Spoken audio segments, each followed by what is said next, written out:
حامدا ومصليا ومسلما أما بعد أعوذ بالله من الشيطان الرجيم بسم الله الرحمن الرحيم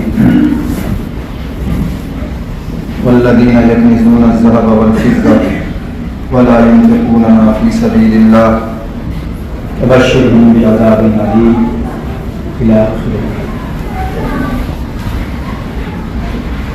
وعن معاذ بن جبل رضي الله تعالى عنه قال بعثني رسول الله صلى الله عليه وسلم إلى اليمن فقال إنك تأتي قوما أهل كتاب تدعوهم إلى شهادة أن لا إله إلا الله وأني رسول الله فإنهم أطاعوا لذلك فعلمهم أن الله قد افترض عليهم 5 صلوات في كل يوم وليلة فإنهم أطاعوا لذلك فعلمهم أن الله قد افترض عليهم صدقة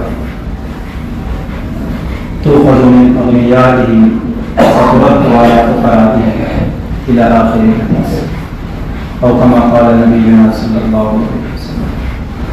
معزز سامعین کرام،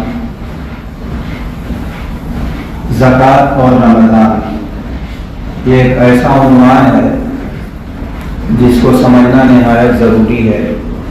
ہمارے معاشرے میں زکوٰۃ کا تعلق رمضان سے جوڑا گیا ہے، جبکہ زکوٰۃ کا تعلق رمضان سے صرف اس اعتبار سے ہے کہ رمضان المبارک میں نیکیوں کا اجر بڑھا دیا جاتا ہے، نیکیوں کا ثواب بڑھا دیا جاتا ہے. تو زکوٰۃ بھی ایک نیکی کا کام ہے. اس لیے لوگوں کے ذہن میں یہ بات آئی کہ کیوں نہ ہم اپنی زکوٰۃ رمضان المبارک میں ادا کریں کہ اس کی وجہ سے ہمیں اللہ سبحانہ و تعالی مزید ثواب عطا فرمائیں گے، رمضان کی برکت کی وجہ سے، رمضان کی خصوصیت کی وجہ سے. ورنہ زکوٰۃ کے واجب ہونے کا تعلق رمضان سے نہیں ہے، یعنی ایسا نہیں ہے کہ رمضان ہی میں زکوٰۃ واجب ہوتی ہے، اس سے پہلے واجب نہیں ہوتی، اور ایسا بھی نہیں کہ آپ رمضان سے پہلے زکوٰۃ نہیں ادا کر سکتے بلکہ رمضان ہی میں ضروری ہے، ایسا نہیں ہے.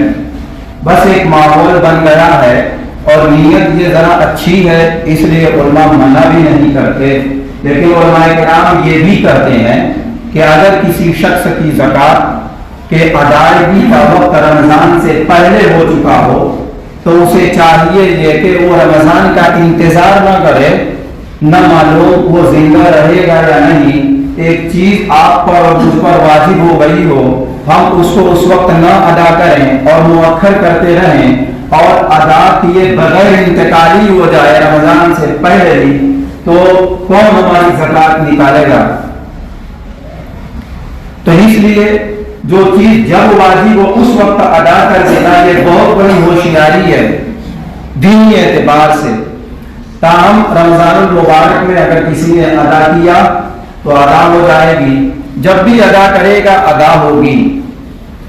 اب ایسا کبھی ہو سکتا ہے کہ آپ کا سال پورا ہوا رمضان المبارک سے 2 مہینہ پہلے، اور آپ جانتے ہیں کسی محتاج اور ضرورت مند کو کہ وہ 2 مہینہ پہلے ہی بہت زیادہ ضرورت مند اور محتاج ہے، آپ کے تعاون کا محتاج ہے، آپ کے صدقات کا، آپ کی زکوٰۃ کا محتاج ہے، تو آپ اس کی ضرورت پوری کیجئے. انتظار رمضان کا مت کریے، انشاءاللہ العزیز آپ کو اللہ تعالی بے حد و حساب اجر و ثواب عطا فرمائیں گے.